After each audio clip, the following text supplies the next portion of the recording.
வடமாகாணத்திலே நடைபெற்று வருகின்ற இடமாற்ற நடைமுறைகள் தொடர்பாக வெளிமாவட்ட ஆசிரியர் இடமாற்றம் தொடர்பாகவும் சேவையின் தேவை என்ற பெயரிலே ஒரு ஜனநாயக விரோதமாக வடமாகாண கல்வி பணிப்பாளரால் செய்யப்பட்ட இடமாற்றம் தொடர்பாகவும் இலங்கை ஆசிரியர் சங்கத்தினுடைய நிலைப்பாடு தொடர்பாக சிலர் தவறான புரிதலுடனும் சிலர் இதனுடைய திட்டமிட்ட தவறான கருத்துருவாக்கத்திற்கும் அடிப்படையிலே ஒரு தவறான சிந்தனையிலே ஒரு சிலர் செயற்பட்டு வருகின்ற விடயங்களை தெளிவுபடுத்தும் விதமாக இந்த ஊடக சந்திப்பு அமைகின்றது. இலங்கை ஆசிரியர் சங்கத்தை பொறுத்தவரையிலே வெளிமாவட்டத்திலே வருகின்ற ஆசிரியர்களுடைய இடமாற்றத்தை எந்த விதத்திலும் தடுக்கின்ற கோணத்திலே எந்த ஒரு காலத்திலும் செயற்படவில்லை. வெளிமாவட்டத்திலே பணியாற்றுகின்ற ஆசிரியர்களுக்காக தொடர்ச்சியாக குரல் கொடுத்து வந்த சங்கம் இலங்கை ஆசிரியர் சங்கம். ஒவ்வொரு வருடங்களும் வெளிமாவட்டத்திலே வருகின்ற ஆசிரியர்களுக்காக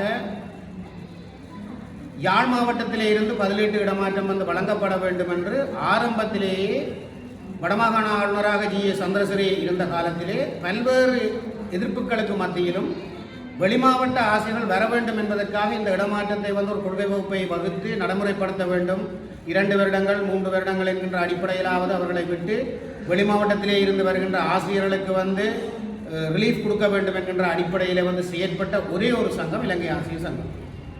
ஆகவே அந்த வகையிலே வெளிமாவட்ட ஆசிரியர்களுக்காக தொடர்ந்து குரல் கொடுத்து வந்த சங்கம் தொடர்பாக இன்று மாறுபட்ட நிலைப்பாடுகளை திரிவுபடுத்தி கூறி நாங்கள் வெளிமாவட்டத்திலே வருகின்ற ஆசிரியர்களுக்கு எதிரானவர்களாகவும் யாழ் மாவட்டத்திலே இருக்கின்ற ஆசிரியர்களை வெளிமாவட்டங்களுக்கு செல்ல விடாமல் தடுப்பதாகவும் ஒரு கருத்துருவாக்கத்தை போலியான கருத்துருவாக்கத்தை செய்து அந்த வெளிமாவட்ட ஆசிரியர்கள் மட்டத்திலே ஒரு முரண்பாடான கருத்து நிலையை ஆசிரியர்கள் சமுதாயத்திலே ஏற்படுத்தி பிரித்து ஆளுகின்ற செயற்பாட்டினை வடமாகாண கல்வி திணைக்களம், வடமாகாண ஆளுநர், அரசியல் பிரதிநிதிகள் அனைவரும், தென்னிலங்கை அரசியல் பிரதிநிதிகள் அனைவரும் ஒன்று திரண்டு செயற்பட்டு கொண்டு வருகின்றார்.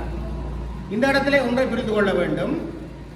நாங்கள் வடமாகாணத்திலே இருக்கின்ற ஆசிரிய ஆளுநரை பயிர்வது தொடர்பாக எந்த விதமான ஒரு மாற்று செயற்பாடுகளும் நாங்கள் ஈடுபடுகின்ற ஒரு சங்கம் அல்ல.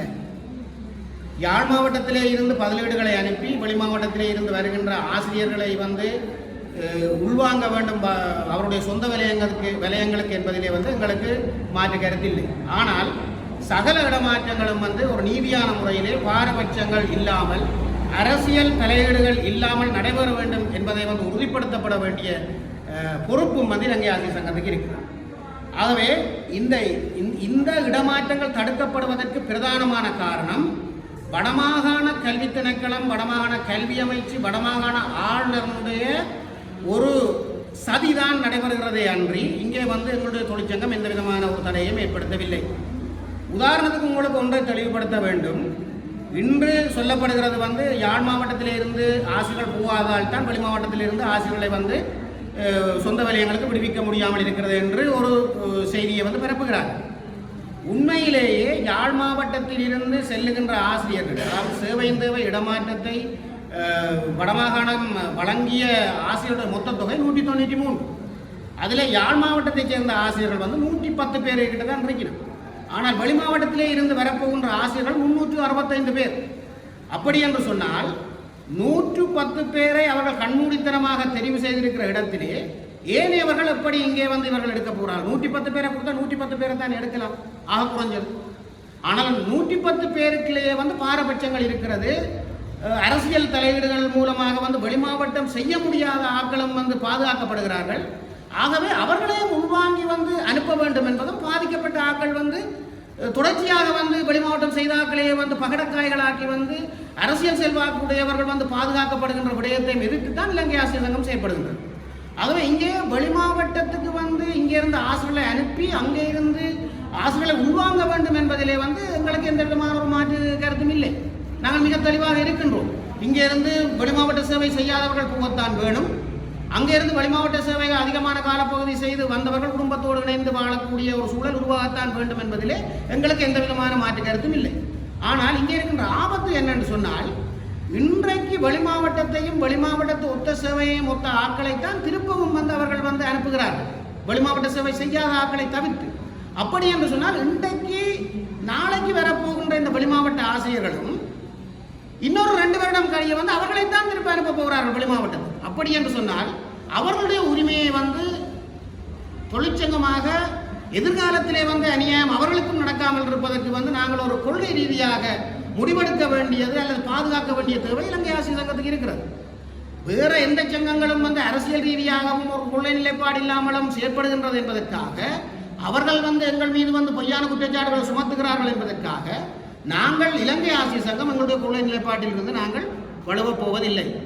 இங்கே உள்ள பிரச்சனை என்னன்னு சொன்னால் நாங்கள் வழக்கு தாக்கல் செய்திருக்கின்ற விடயம் என்பது வந்து ஒரு வித்தியாசமான கோணத்தில், அதாவது சேவையின் தேவை என்கின்ற இடமாற்றம் வந்து மிக அதிகளவான தொகுதியினருக்கு வந்து வழங்க முடியாது.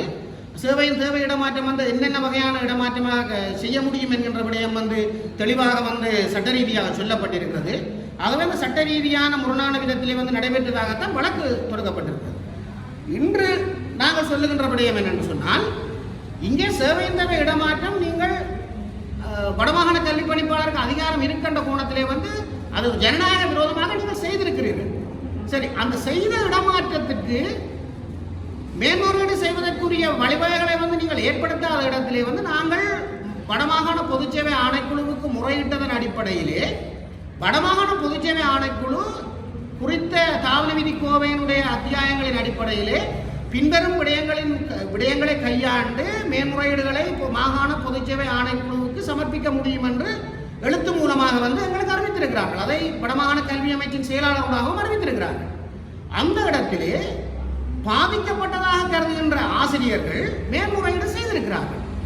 ஆகவே ஒரு ஆசிரியருக்கு இடமாற்றம் வந்திருக்கின்ற இடத்திலே அந்த இடமாற்றம் ஒரு அநியாயமானது என்கின்ற கருதுகின்ற இடத்திலே அந்த ஆசிரியர் மேன்முறையீடு செய்திருக்கின்ற இடத்திலே இதுவரைக்கும் அந்த மேன்முறையீடுகள் பரிசீலிக்கப்படாமல் வடமாகாண கல்வி திணைக்களத்திலிருந்து இந்த மேன்முறையீடுகள் வடமாகாண பொதுச்சேவை ஆணைக்குழுவுக்கே இன்னும் அனுப்பி வைக்கப்படாமல் அவர்களை நாளையிலிருந்து கையொப்பமிட அனுமதிக்க வேண்டாம் என்று அதிபர்களுக்கு வந்து அறிவுறுத்தல் வடமாகாண கல்வி பணிப்பாளர் வலய கல்வி பணிப்பாளர் ஊடாக அறிவுறுத்துவது என்பது வந்து மிக மிக சட்டவிரோதமான ஒரு செயற்பாடு, ஜனநாயக விரோதமான ஒரு செயற்பாடு. அதாவது ஒரு அரசு உத்தியோகத்தர் அல்லது எந்த ஒரு தனிநபராக இருந்தாலும் தனக்கு ஒரு அநீதி இழைக்கப்படுவதாக கருதப்படுகின்ற இடத்திலே மேல்முறையீடு செய்வது என்பது வந்து இயற்கை நீதி கோட்பாடு. உதாரணத்துக்கு நீதிமன்றத்தில் ஒரு குறிப்பிட்ட நீதிமன்றத்திலே வந்து ஒருவருக்கு தண்டனை வழங்கப்பட்டிருந்தால் அந்த தண்டனை அநியாயமானது என கருதுகின்ற இடத்திலே வந்து அவர் அதற்கு மேலான ஒரு நீதிமன்றத்திலே மேல்முறையீடு செய்கின்ற பொழுது அதுவரை அதனுடைய தீர்ப்பு வரும் வரை வந்து அந்த முதல் நீதிமன்றத்திலே வழங்கப்பட்ட தீர்ப்பு வந்து ஒத்திவைக்கப்படுகிறது.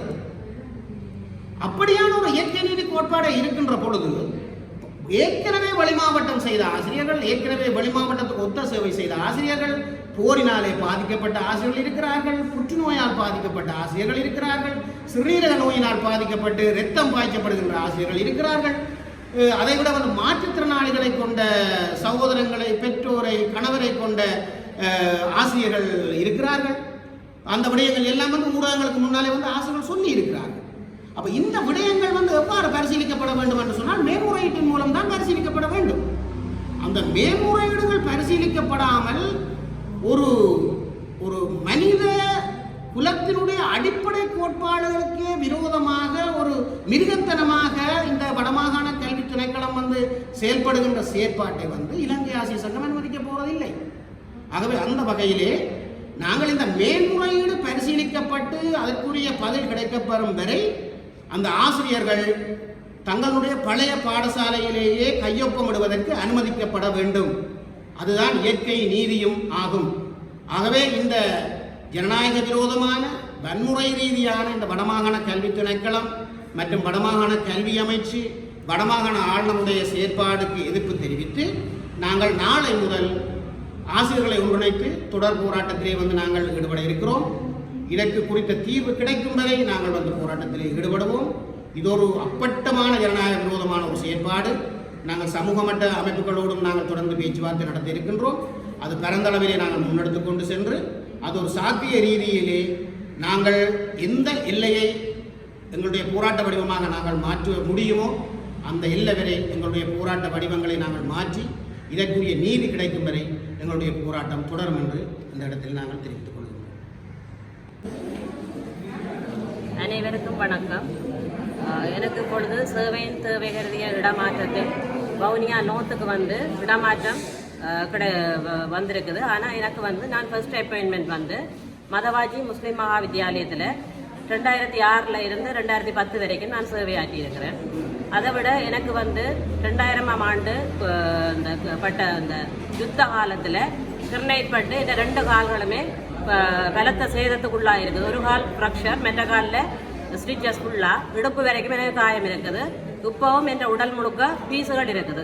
அப்போ அந்த பீஸுகளை ஃபுல்லாக எடுக்காமல் விட்டது வந்து உயிராபத்து வரும்னு சொல்லி இப்போவும் அந்த பீஸுகள் வந்து மெல்ல மெல்லத்தான் வரைக்குள்ள நாங்கள் எடுத்து எறிகிறது.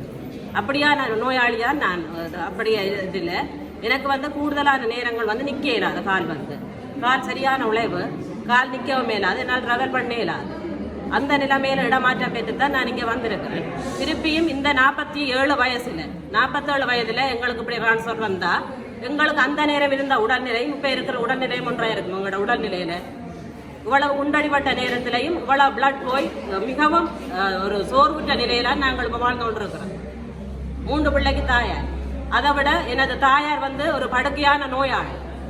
எங்களை பெற்று வளர்த்து இவ்வளவு தூரம் வளர்த்து விட்ட தாயாரை நாங்கள் இந்த படுக்கை நேரத்தில் விட்டோம். நாங்கள் வெளியூர் சென்று கட்டாயம் கற்பிக்க வேண்டும் என்றது எந்த விதமான சட்டத்துக்கு இடம் கொடுக்கறது எனக்கு தெரியவில்லை. படுக்கையா இருக்கிறதா எனது தாயார்.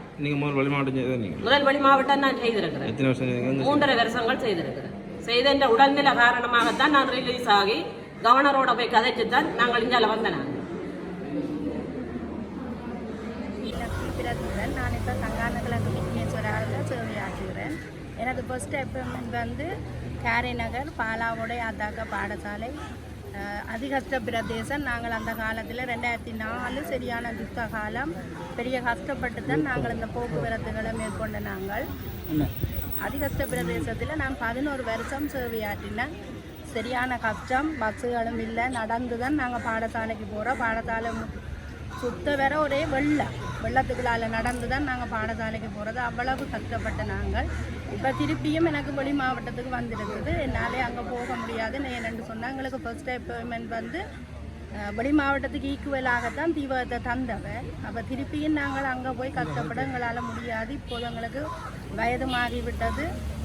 அதோடு நான் இப்போ நோய்வாய்ப்பட்டு விட்டேன். எனது கணவனும் இப்போ ஸ்ட்ரோக் வந்து படுக்கையில் இருக்கிறேன். நான் அவரை பராமரித்து கொண்டு வருகிறேன். என்னால் இந்த சூழ்நிலையிலே இங்கே இருந்து அங்கே வெளி மாவட்டத்துக்கு போக முடியாது.